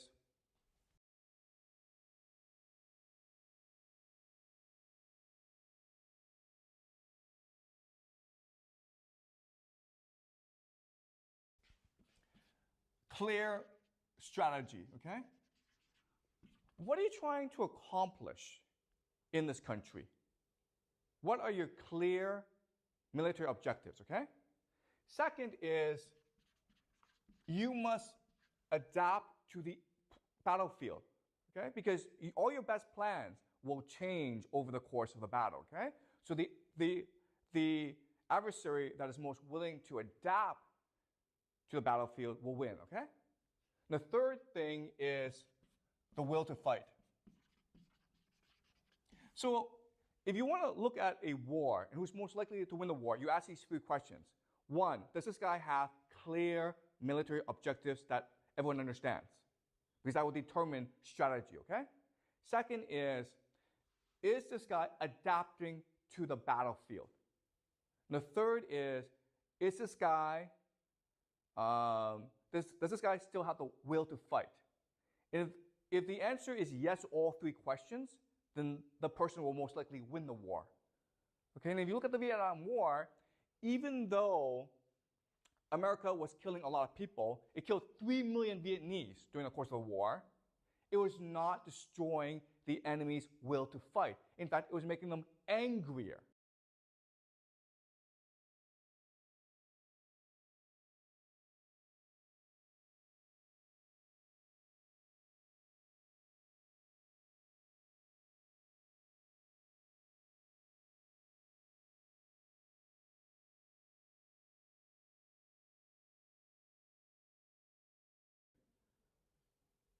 And therefore, more people were willing to fight the Americans. Okay? So, from a very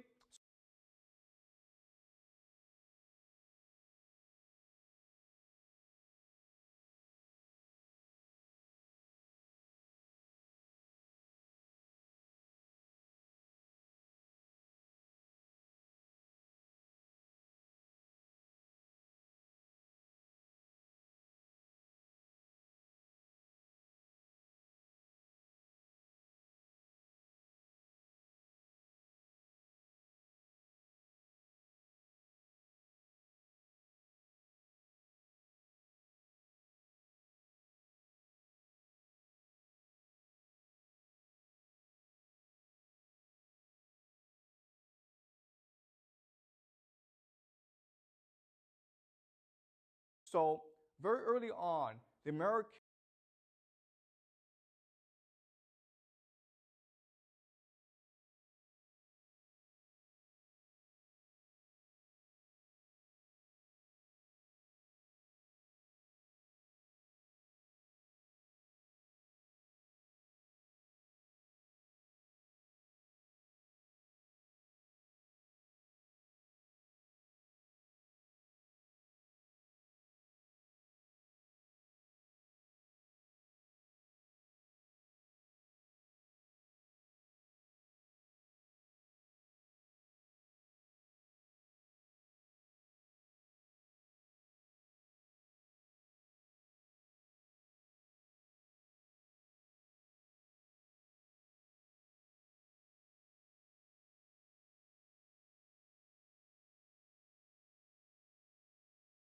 political leadership knew the war could not be won. So then the question then is, why did America stay in the war? And the answer is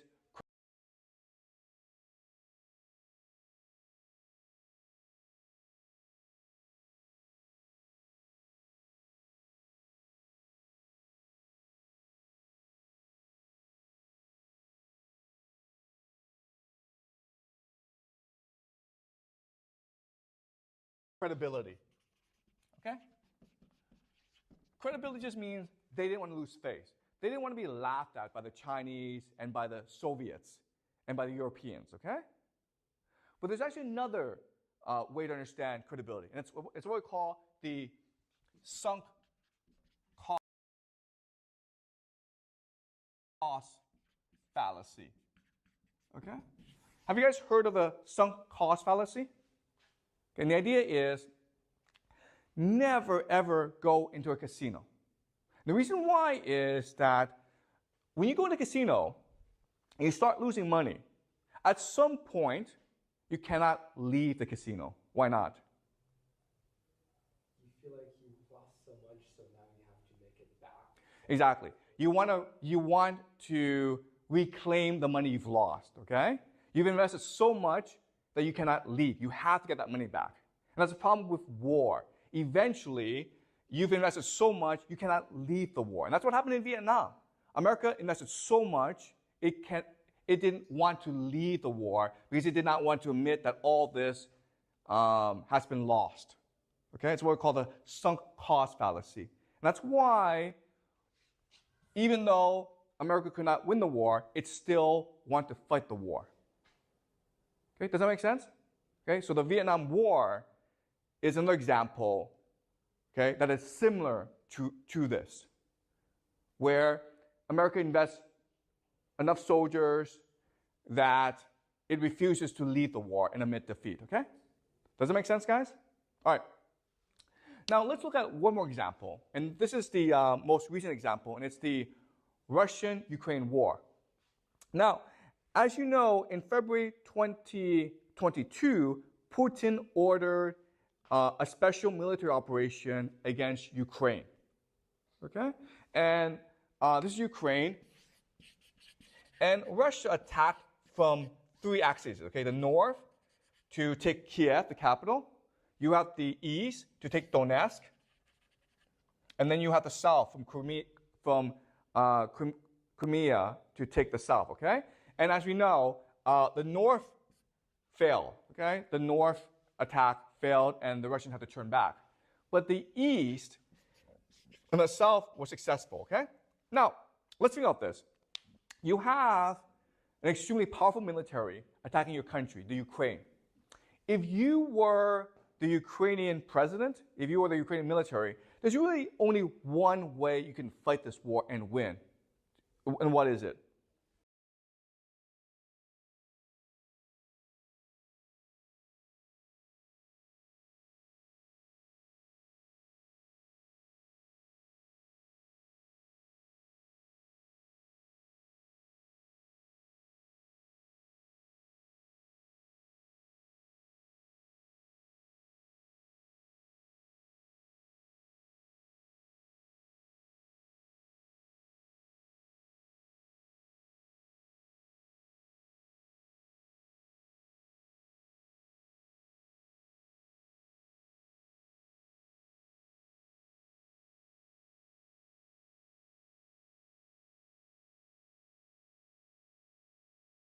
Using traditional military doctrine. How must you fight this war?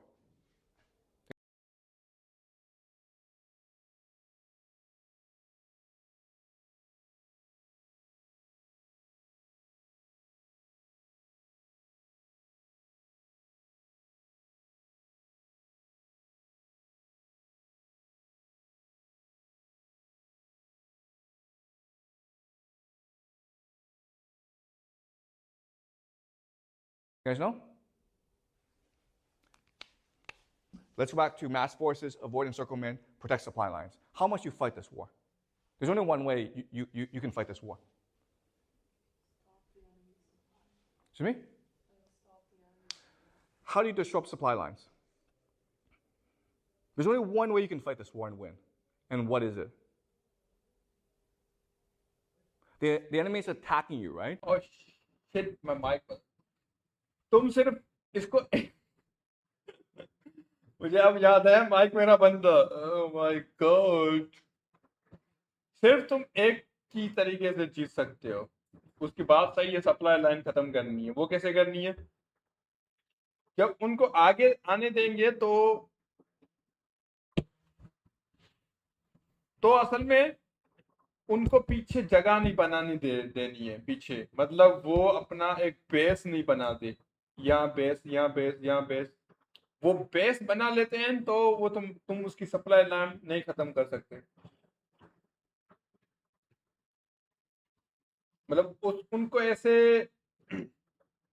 ऐसे करना है जैसे वो नहीं होती है.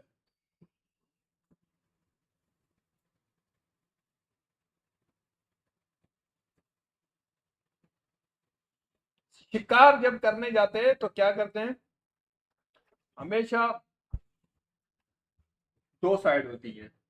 एक जो हमला करेगा और दूसरा जो उसको उसकी तरफ बुलाएगा.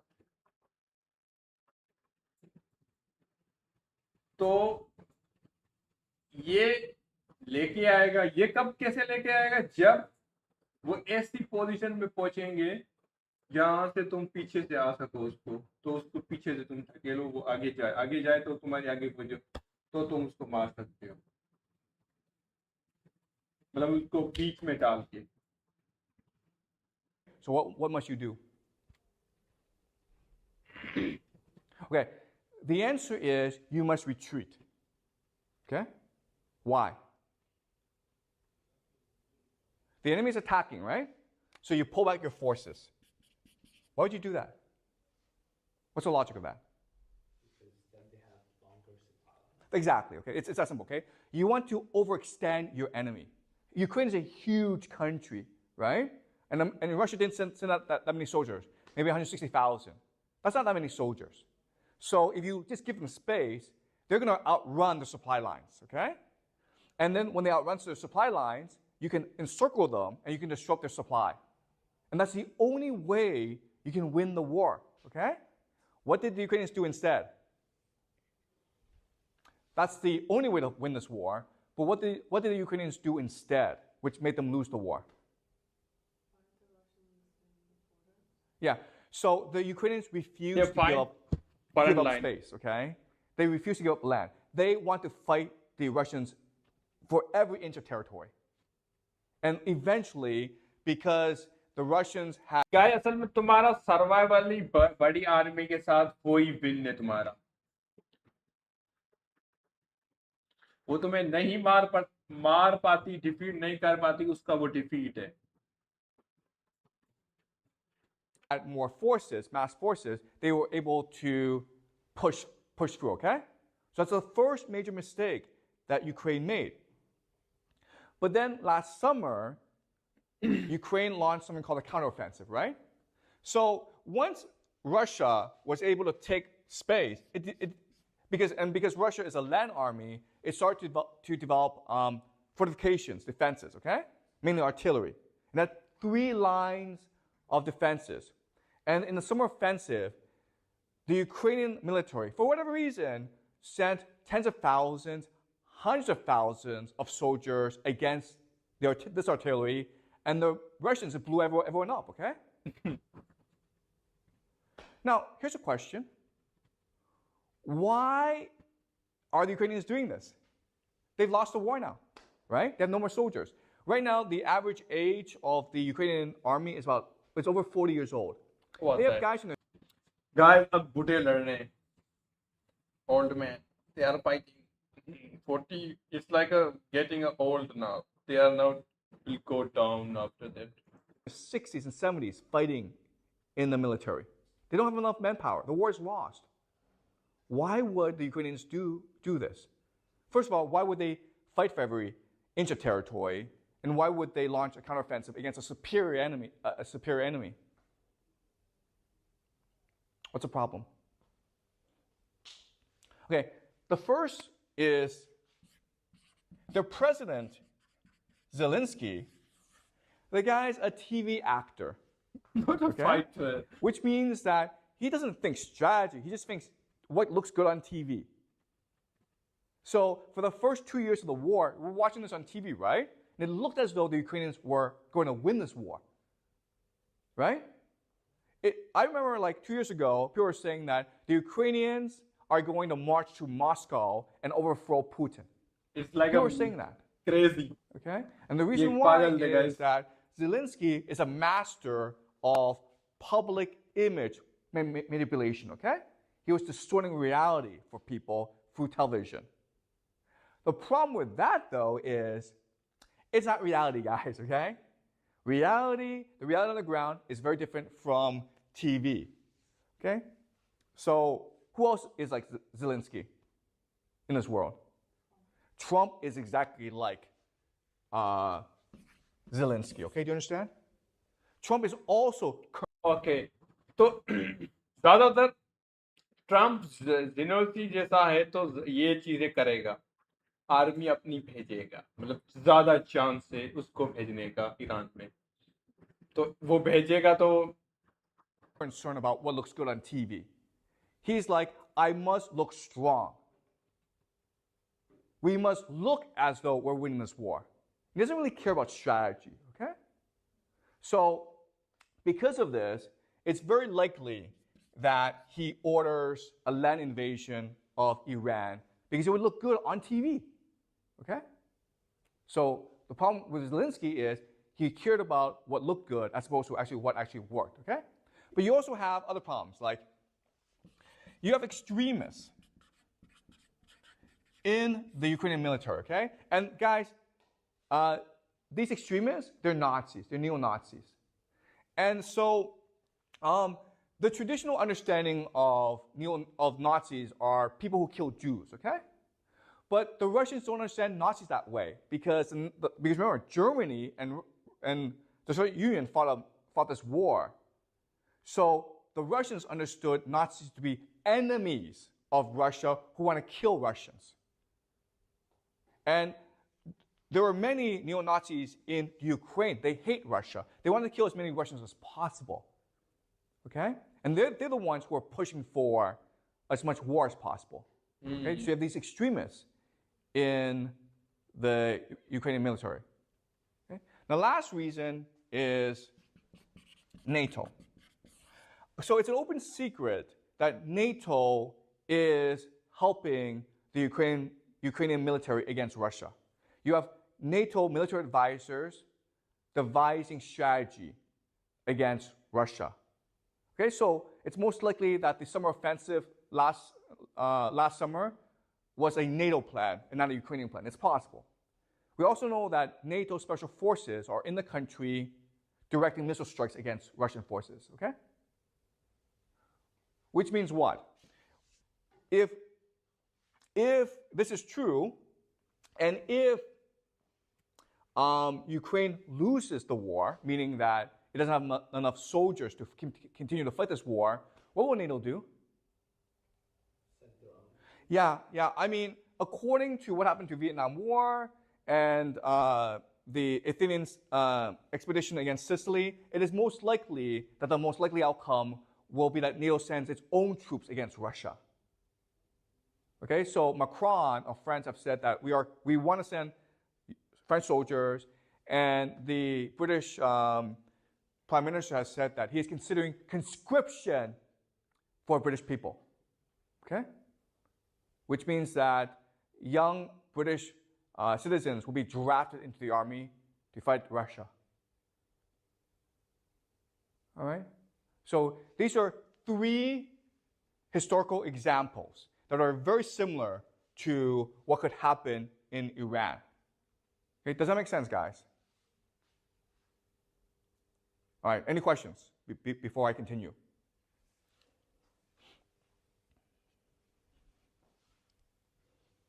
All right, is this clear so far?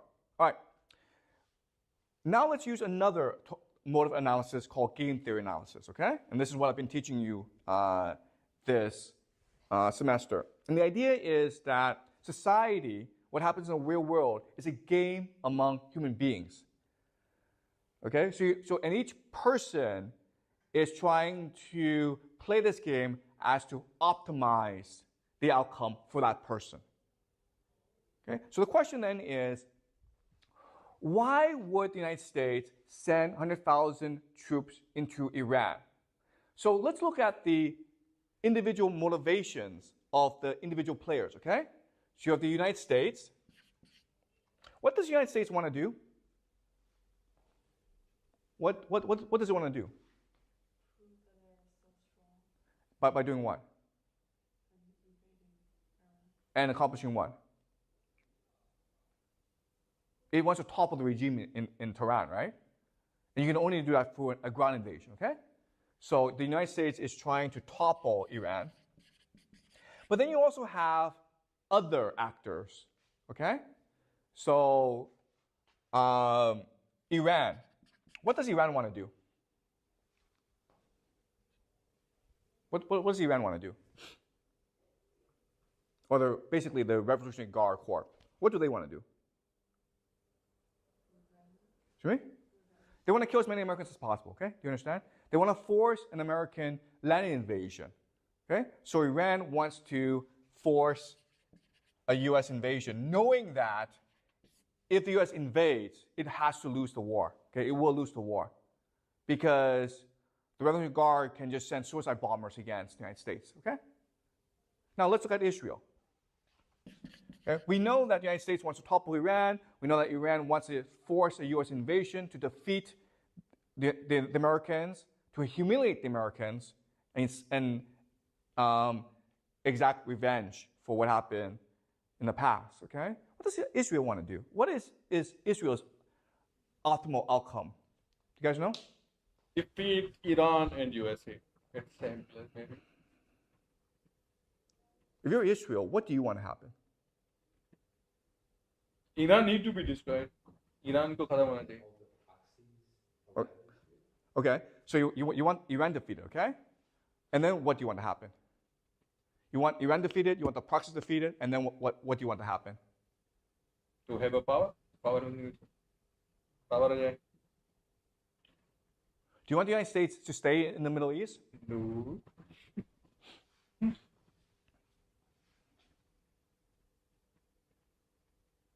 What happens if the United States? What happens if the United States and Iran both lose the war? I mean, Iran is destroyed as a country, the United States is destroyed as a military presence in the Middle East. What would happen?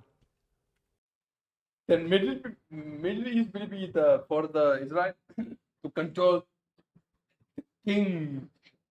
Become a king. Israel becomes the top dog in the Middle East. Do you understand? Yeah. Okay? Israel can now control the entire Middle East. So the optimal outcome for Israel is Iran and the United States are both destroyed. Okay? Do you understand? How about Saudi Arabia? What is their optimal outcome? Exactly the same as Israel. Exactly. Okay? Do you understand? Okay? Which will leave the Middle East to Saudi Arabia and Israel, but Israel is a far superior military than Saudi Arabia. Okay? Remember, it's very easy to blow up Saudi Arabia. They have oil fields. Okay? Not that easy to blow up Israel. So Israel becomes a top dog. Do you understand game theory?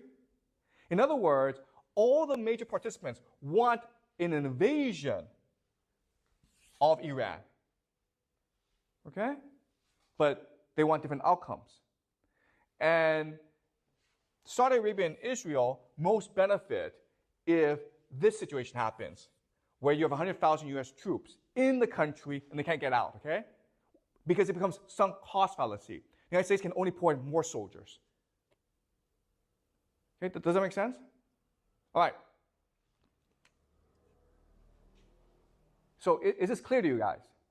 Okay? You can either use historical analysis to get to this outcome, but you can also use game theory to get to this outcome. Any questions so far?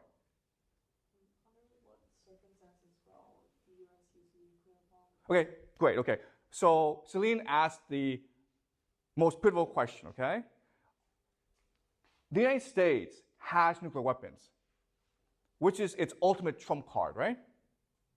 So what Trump can say to Tehran is like, I have 100,000 troops in the country. You have to let them go, or I will nuke you, okay? Do you understand? Trump can say that. Listen, I'm Trump. I'm Donald Trump. I need to look strong. I have 100,000 troops in the country. I can't get them out of the country. So he says to Tehran, you either let them go, okay? You either guarantee him safe passage out of the country, or I will nuke you. Right? So that's what will happen. That is what Donald Trump will do. Once the situation arises, the only way for Donald Trump to save face is to threaten Tehran and says, you either let my guys go, or I will nuke the entire country. Right? So, how does Tehran get out of this situation? How do the Iranians protect? To have another country that can nuke US, then it can be like be safe, because then have a threat that if they choose a nuke, the other country can use a nuke. Themselves against this possibility, because you're absolutely right. Like सिर्फ USA को नहीं कि Ukraine को भी न्यूक कर दे,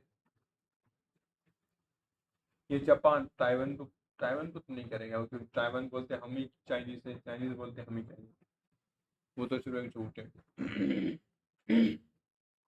This is exactly what will happen if this situation will arise. Trump will respond with nuclear weapons, or the threat of nuclear weapons. So what must the Iranians do to protect themselves against this possibility?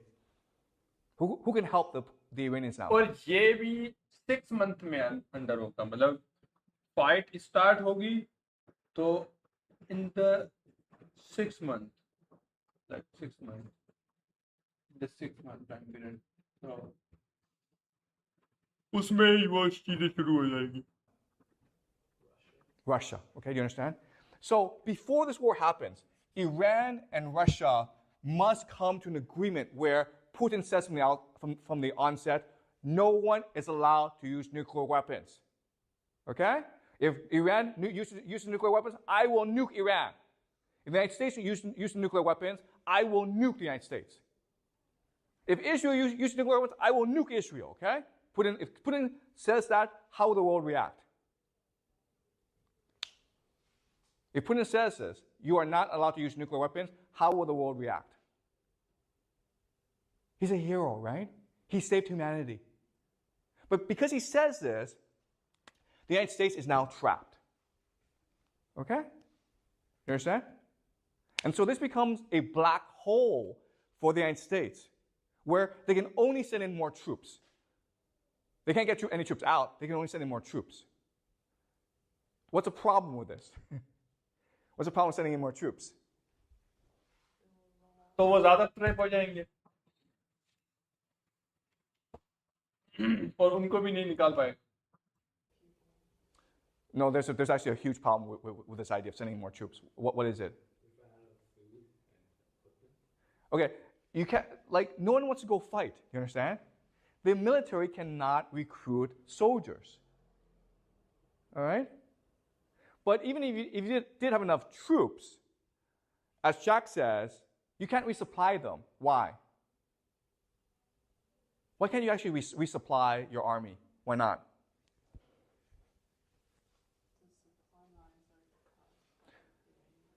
But there's a bigger problem than the supply lines. What is it? What do you need to create bullets and ammunition?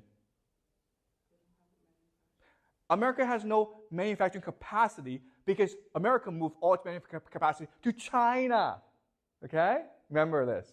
So for every one ship that America can build, China can build 232 ships. Oh my God. Oh my God. मतलब एक साल में 232 ship बना सकता है China और America सिर्फ एक बना सकता है. What the hell? Pentagon says. Okay, do you understand? So if this war were to happen, there's absolutely no way America can win this war. It's just completely trapped inside Iran. And once it becomes trapped, some cost fallacy comes into play, and America just puts in all of its resources into the country, but it's a black hole. Okay? It cannot use nuclear weapons because Putin has said from the onset, you are not allowed to use nuclear weapons. All right? But now क्या वो बात सुनेंगे? मुझे तो नहीं लगता. कुछ time के लिए वो बात सुनेंगे, फिर कुछ टाइम के बाद वो मार देंगे. question then is, why would Putin do that? Right? Yeah. Why would Putin involve himself in this war? And that's what we'll discuss next class. All right? How Putin sees this war and how Putin will react in this war. Okay? But before we end, are there any questions about any of this? Does this make sense to you guys? Is this clear? Any questions?